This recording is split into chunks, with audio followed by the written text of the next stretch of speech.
Hello, Wenatchee School District and Greater Wenatchee Valley. My name is Kory Kalahar. I'm the superintendent of the Wenatchee School District, and I'm joined today by Executive Director of Business and Finance, Sean Fitzgerald. We are excited to welcome you to our Budget 101 video, Understanding School Funding. And as you may know, the Wenatchee School District has had some budget challenges, and we are continuing to have those budget challenges. And I've spent a great deal of time in October and November touring around to all the buildings in the district and all the departments in the district, sharing kind of the state of the district and what we need to do with regard to budget reductions for the coming school years. And this is our attempt to share with our district how to understand school funding. And so I'm excited about that, and we're going to get started. So this slide deck shares what we think is kind of obvious, that school district budgets are complex and they're not super easy to understand. And what we hope to do is provide some background information about our budget and how we utilize taxpayer dollars to deliver high quality educational experiences for our students. We have often heard that you can tell a lot about someone by looking at how they spend their money.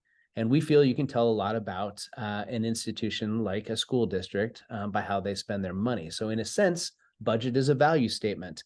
And that's why we have on this slide our promise to our students, which is to build that foundation of diversity, equity, and inclusion from which each student emerges future ready. We also have listed our values and our priorities that are from our strategic plan. And we really feel that that strategic plan is a roadmap that details the work as we partner with families, the community, and our staff in preparing our students to graduate ready for their futures. How our budget is divided. So school districts and the district fund structure. So school districts operate using a fund basis system of accounting. The school district's budget is made up of 5 distinct funds: general, capital projects, debt service, associated student body or ASB, and transportation vehicle. Our general fund is our operating budget, which guides our day-to-day operations and staffing and makes up about 90% of our budget. Capital projects covers our long-term construction and repair needs and cannot be spent on school operations. Debt service is used to pay the principal and interest on bonds issued to finance school construction and renovation. ASB accounts for each middle and high school's extracurricular activities, and the transportation vehicle fund is used to buy school buses. Each fund is funded in specific ways and can only be used for certain activities, programs, or projects. For example, money from non-general fund accounts cannot be used to pay for teachers. The 23-24 budget is $150 million, excluding any transfers between funds. This slide represents the funding sources for the general fund, our largest fund. Our largest source of funding comes from the state at $97 million, or 74% of total budgeted revenue.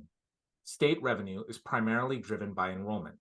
State funding includes, but is not limited to, basic education, alternative learning, CTE, bilingual, and our learning assistant programs, both regular and high poverty.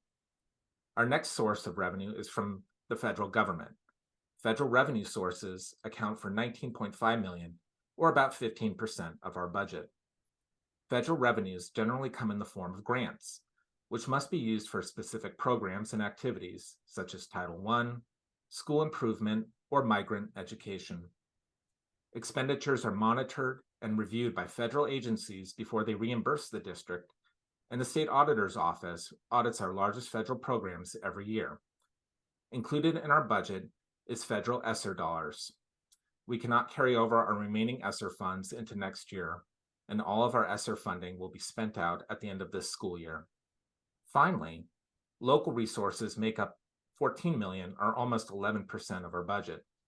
Local resources are primarily funded by our local levy, and our current levy expires in December 2025. Local resources go to activities that are not funded by the state or our federal grants, including our athletic programs, music programs, and technology. Thanks, Sean. Our revenue sources are driven by student enrollment and student needs. Hence, this particular slide here is how is the money distributed? So we receive funds based on the number of FTE per month enrolled, as well as the special needs of each student, such as things like low socioeconomic status, special learning needs, or or limited English proficiency. In addition, this is how we distribute funds in our system as well. Each month, we provide the state with a count of the students we serve, as well as the number of students that qualify for a specific support program. In addition, we report annually to the federal government on the number of students served by federal program dollars. And here, as the slide represents, kind of understanding the difference between headcount and FTE. A student who attends school full-time every day is considered a 1.0 full-time equivalent student, or a 1.0 FTE. Students who are enrolled part-time or don't come to school every day equate to less than a 1.0 FTE. The district is funded less for students attending school with less than a full day. So at this point, you may be asking yourself, why declining enrollment? And so this slide describes the factors impacting enrollment declines in our area. And sometimes there are a host of factors and reasons for enrollment decline that are out of our control. However, I do feel that it is important that we look at this as a challenge to continually let our community know the amazing things that we are doing to support our students' learning inside and outside of the classroom. We offer a world-class education in the Wenatchee School District, and we know that our community needs to have this information so that they can make informed decisions about their students' future. And as you can see from the slide, there's a variety of reasons in which where our enrollment is declining. Some of that has to do with birth rates are down, which results in smaller kindergarten classes. We also know that our valley has a lot of opportunities to educate their students, and not all of those opportunities are part of the public education package. So we need to continue to let our community know how amazing our schools are and the programs that we offer for their children. And finally, you can see there that we all know that housing prices have gone up, as well as the interest rates in which to purchase them. These community problems and an overall lack of low-income housing makes it really hard for some of our families to continue to live within the school district boundaries or move into our school district boundaries. All right, staffing costs. If you remember from slide 3, the largest account in our district budget is called the general fund, and it makes up about 92% of our overall budget. Within the general fund, most of the dollars, typically about 83%, are used to fund our staff, including teachers, paraeducators, principals, and the operating staff who keep things running smoothly. This includes both the cost of our salaries and our benefits, such as Medicare, Social Security, healthcare, retirement, and unemployment benefits. The remainder of the general fund dollars are used for small amounts of supplies and materials, purchase services, such as services outside the district for contracting. Again, in our general fund conversation, the general fund dollars support staffing costs, as we've mentioned, and there are 4 areas as this slide represents here. Teaching and learning support staff, such as paraeducators, librarians, counselors, speech and health services, as well as materials and supplies, and other items related to teaching is for the largest area of use for the general fund dollars. The other salaries that are covered are used for our principals, our district office staff, maintenance and operation, nutrition services staff, tech support, and much more.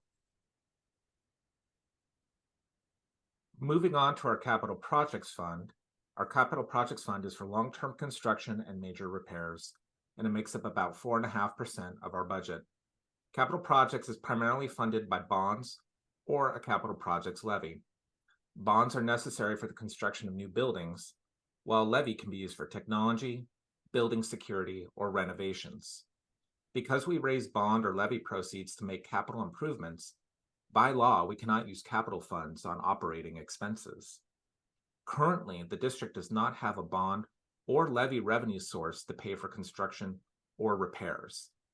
The district has reached a voluntary resolution agreement with the Office of Civil Rights, or OCR, to address a potential Title IX violation related to unequal athletic facilities for girls softball. Unfortunately, the 2018 bond to modernize Wenatchee High School failed, which included funding to address this problem. As a result, the district is now obligated to take action on constructing a softball complex and will use $4 million in reserves from the general fund to cover the cost.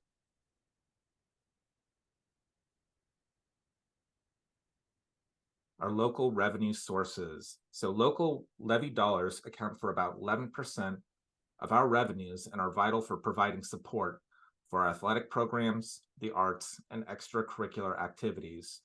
The dollars also support technology and other staff. Levy dollars are the least restrictive of all our funding sources, and therefore are used to make up the difference between the amount we are provided in funding from state and federal dollars and the actual costs of operating a well-rounded education program for students. In 2021, voters approved a levy for the Wenatchee School District, which is set to expire at the end of 2025. Our remaining funds, debt service, ASB, and transportation vehicle, make up about 5.5% of the district's total budget. Our debt service fund is used to pay off long-term principal and interest from our bond payments. We pay off our bond payments from local property tax levies, and we currently have one outstanding bond, which will be paid off by the end of 2033. This fund makes up about 4% of our budget. The ASB is for student extracurricular activities for our middle and high schools, and the ASB is funded by student dues, club fees, fundraisers, and donations. The ASB fund makes up about less than 1% of our total budget. Last, we have our transportation vehicle fund, which is used to buy school buses.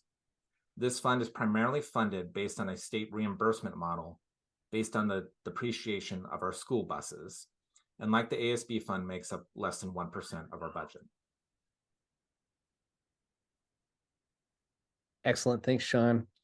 Well, we hope that this brief video has provided you with a sense of how the Wenatchee School District budget is designed and how we utilize the dollars that we are provided to deliver high-quality educational experiences for our students. You can also view detailed information regarding our budget via the website listed here, or you can scan the QR code for your convenience as well. Huge shout out to Sean, our Executive Director of Business and Finance. Thanks for being here with me today. I appreciate it. And Diana Haglin for helping us with the slide deck and putting the materials together. We appreciate everyone's time. Hope you have a great morning, afternoon, or evening whenever you're watching this video. Take care. Bye-bye now.